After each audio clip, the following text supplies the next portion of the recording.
Greetings and welcome to my dear Sagittarius friend, Sagittarius. Welcome. The element of Jupiter and fire infuses this reading with the gateway to the ninth house.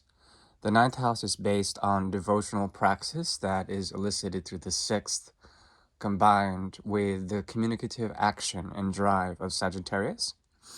This involves the expansion of ideas as well as the expansion of core philosophies based on the movement towards externalizing certain polarities that is learned from the eighth house.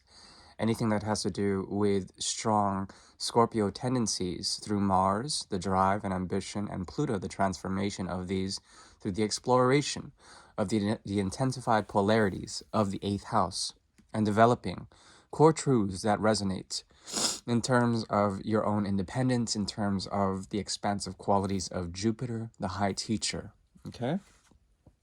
There is a fat, gluttonous way of exposing the element of the ninth house that is tied directly to the Venus of Wilmersdorf, one of the original icons and relics of worship that have to do with the expansion of the divine feminine, the adoration of that kind of gluttony, of really of happy joviality that comes through the worship of, say, Buddha or the Venus of Wilmersdorf, is strongly elicited here. Okay, it's about the consummation and the digestion of certain types of information, the expansion and searching out, seeking out different types of information that is based on not only the student's projections through the energy of the third house of Gemini, but also to the ninth house, the expansion of these through the great guru, through the teacher, okay, and the philosopher, the sage. This is Ron from Tarot of the Twin Sun. Welcome to the channel. I do appreciate your constant support. For those who are new, please like and subscribe if you will, or dislike, and if you need to do that, I do respect that. Please do not return for further readings, if that's the case. Thank you. Today, I'm using a tool devised by the Order of the Twin Sun, known as the Great Mirror. The Great Mirror is a 9-card spread and probably most resonates with the energy of Sagittarius in that it deals with the projectile responsibilities and the projectile modes of triggering certain karmas or patterns that may exist between you and a significant other. That is the Great Mirror 9-card spread, mapping the energy or the karmic resonance that involve you and a significant other. This does not have to resonate with every and single one of you. It's not intended to. But for those who find that it does, please use the highest mode of discretion and your intuition when it comes to it. Use the 8 of Rods and the 9 of Rods. At any rate, we'll go ahead and get started. I'm working from a deck that's from 1890. It's a deck from France, and it's 130 years old. We'll go ahead and use its guidance in order to find and ascertain the great modes of karma between you and a significant other, person, place, or thing, or project. Okay? We'll go ahead and get started.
The Great Mirror now emerges. The ninth house is open.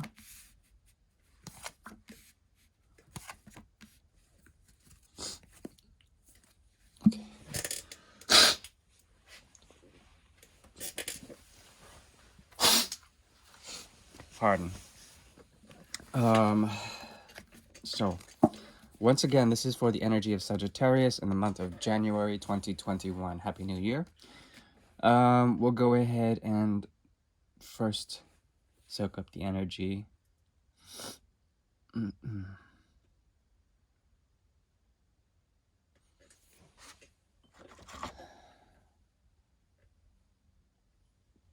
Firstly, the Cancer full moon has elicited enough of a response within your pathwork. This has to do with maturation of certain things that have been gestating inside of you, growing, if you will, through the energy of the King of Cups in reverse. King of Cups in reverse speaks to me of the great fixity of certain things that come through the energy of the evolution of the triplicity of water. Okay, triplicity of water includes Cancer, Scorpio, and Pisces. Okay, with the king being there, there is a fixed stubbornness, perhaps. There's a fixed quality that is very hard to change about this connection. Okay, this talks about the maturation of certain things that may have possibly that are being questioned now. Certain things that deal with love or creative impulses. The Cancer full moon triggered something in the emotional body and has become a bit sour, perhaps a bit bitter in its own sort of grace. Okay, there is a bittersweet quality to the King of Cups that has to do with the maturation, okay, process of and the growth and the certain intuitive impulses that have become refined over time. Because it's in reverse, there is a questioning of this. There is a questioning of the very nature that you find resonance with the creative impulses and how these are projected into the outer world. There's something about the situation that sort of creates a ghost like offer that you would never offer in the light of day. Excuse me, to this opposite, to this person, to this other. It's something that is idealized but not expressed. There's a great deal of disdain or perhaps dishonor, considering if you did so, they would not be honorable. There's something about it that questions the very nature in which you give to this person. It is an idea. It is an idea or a concept, a way of loving that is difficult to express, mainly because the opposite party or the opposite person, place, or thing, the significant other, is in a state of ennui, at least in terms of their mind space. Okay, something about the way they are developing, if you will. Excuse me. They are developing a type of zen or a type of detached quality. There also is a severely detached quality. Severely, I stress the word severe here. That has to do with deeper scorpionic tendencies that stem from the full moon in Cancer onward into the next house, okay, the next triplicity, which deals with the energy of Scorpio, as I've mentioned. Scorpio is a very fixed sign, and it stems from the impulse of the first house, or rather the fourth house in Cancer, and it doubles up. Okay, it doubles up, and this doubling up creates, in a way, a sort of way of being that you are teaching once again through the energy of the sage, through the energy of the philosopher of the ninth house. Okay, so there's a doubling up of efforts. There is a step back, but there also is an intensified severity towards the way you idealize within this connection, the way you are shaping or perhaps reforming the very essence of love, and the very essence of how you love with this person, or how you create with this person, how you interact on a meaningful level with this person. This person expects something from you, and even if they got it, they would not take it. That is the element of ennui, that is the element of detachment that stems from Aquarian or perhaps Cancerian ideals that are meant or intended to protect them in a defensive stance from any offers in general. There's something very jaded about both of you in which you are mirroring some element of questioning the very nature of the emotional connection that is here, okay? In this respect, there is a house of cards that is being negotiated, and it is indebted to fall in a way. This has to do with someone with a Gemini complexion, someone who is perhaps negotiating an element that has been about stability or instability, trying to augment that. That's what they want as well. There's something about this that is trying to be humane, about or sterile, perhaps with the connection, humane or clean with the connection. Both of you want this cleanliness, okay? And the waters tend to get in the way of the connection in terms of its actual merit, what is trying to be achieved here, okay? Yet, and just as I've mentioned, that the mystery of the cup that's trying to be given, even if it were given, there is an element of great depression or a great recession of emotional ethos here, of something ecologically sound when it comes to the waters that feed the grounds, okay, so to speak, to make it fertile. Even if that did happen, this person would be in a deep sense of regret. They're going through a major spiritual transformation that has to do with self-criticism imposed upon them by higher ups or by people from their past, their lineage. They are sort of trapped by the mystery of, I would say, detachment, isolation, alienation, and trying to augment oneself with a changing society, with a society that seems ridiculous, and they need to situate themselves in that respect. They are on a spiritual quest, okay. But like I said, even if you were to give them a part of yourself, or a part of your emotional connection is based on this giving from you to them, they would not take it. And if they did, it would still make them severely depressed in some sort of way. Um, but that's part of the human condition, something that we try to expect. The mode of expectation with modern or postmodern love is based around this ultimate sort of fallacy of not getting what you expect. Okay, there's a great deal of expectation set upon this person as well. Your own expectation is mirrored by this element of critique on both ends, as well as self-criticism, self-sabotage. But the feeling still is there. There's a great deal of love that you have to give to this person, and it's fixed in that nature, but you're questioning the very nature of the fixity that is here for them, okay?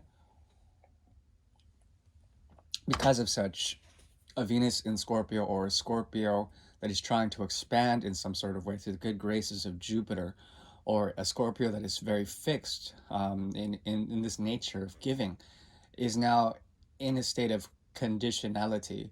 And because of such, there is a polarized charge that leads to an element of disdain or regret, or really trying to ascertain the opposite truth, which is, instead of love, hate may emerge. Doesn't mean that it is. It doesn't mean that it is. And you shouldn't be so hard on yourself in the connection. If this is resonating, if it's not, then please just tune off.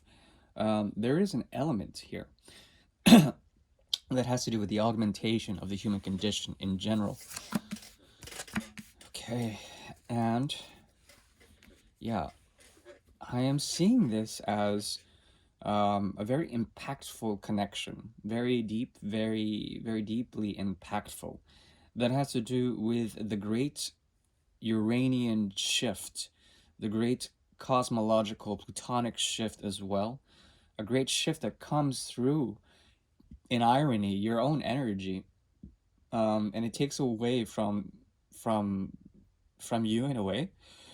Um, there is an element of anger or an element of manifestation here that comes from your conscious realm, and it destroys a part of them, and not in a negative way. It transforms a big part of them through your very polarized, opinions, or intensified actions that have to do with the inclination or the intuitive movement of energetic response from you to them. This is shifting them in a way. It's transforming them. It's creating for them a type of ego death. They're able to learn from you, the very conditionality and unconditionality of love, whatever that means. Okay, you're walking the line between these two, in which you may be trying to understand how and why and the nature of this giving, and trying to forgive yourself or perhaps forgive them in some sort of way. They are on a path once again of self-critique, boredom, and augmentation in the real world and how things work in terms of reality. I think you are on a process here of learning also from them how to move on from things that have not worked on, in terms of your relationship to this energy, to this person, to this project, whatever it is.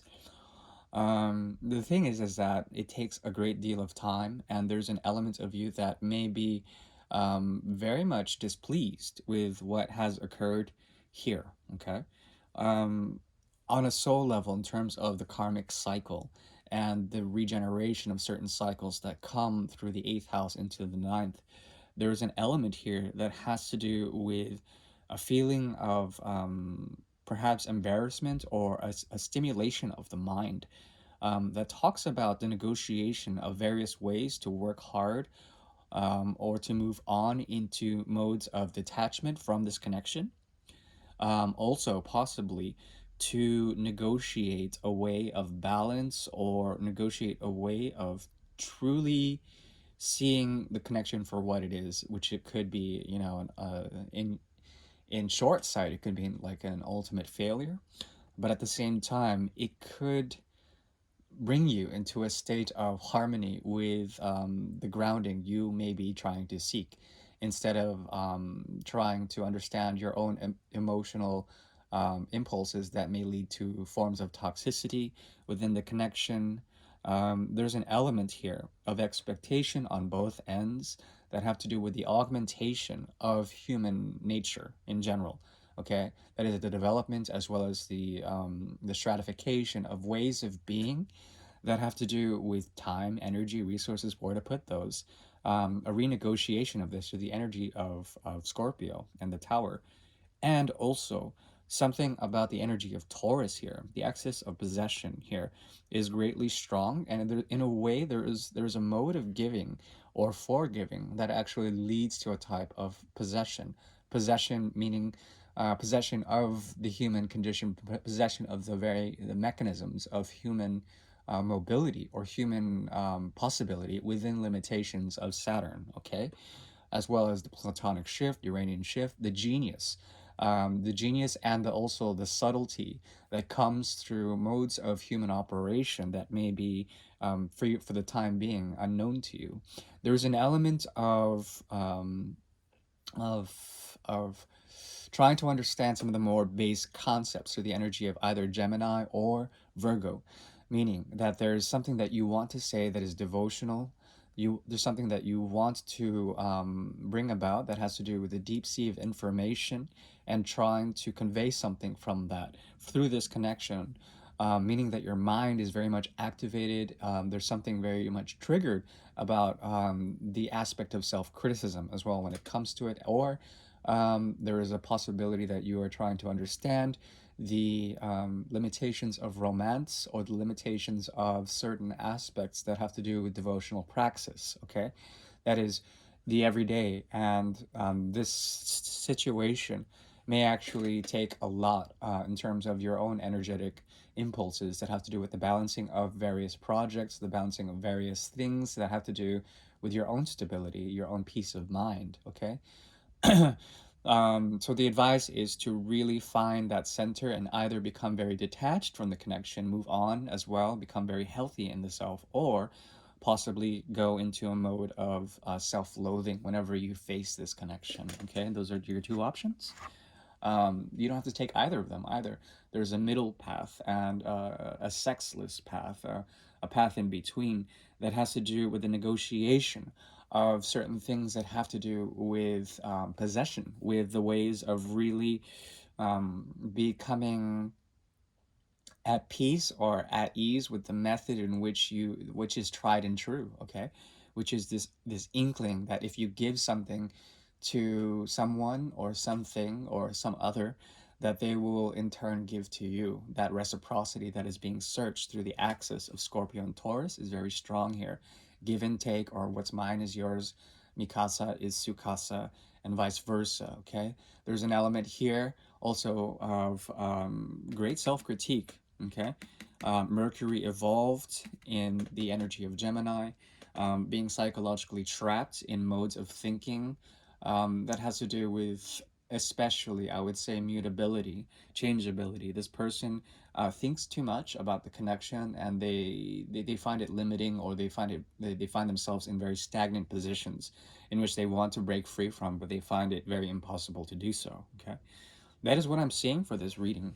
Um, the advice is to note your polarities in terms of the energies of intensified modes of acting within the veil, choosing certain things within the veil, different cups, different ways of celebrating what you want, and perhaps taking at least one or two of those things and releasing them.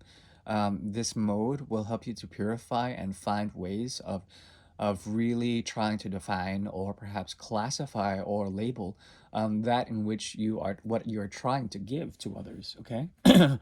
And this will help you to find a stasis or a way of situating yourself within others good graces, and in essence you find an element of grace through the triplicity of air from Libra to the 11th house, from the 7th to the 11th house of Aquarius. Okay, there is a position here that has to do with the augmentation of gentry, or of argent, which is the idea of humanity.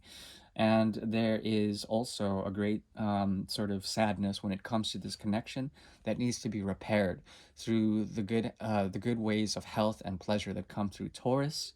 You guys feel committed to this, but for some reason there is a balancing act here that has to do with the need to bring in the energy of the magician, which is a great deal of magic as well. The mercurial aspects of Gemini and Virgo together combine to create something that could be the mystery that you're searching for. Doesn't have to be. If this resonated with you, please like. If it didn't, do what you have to.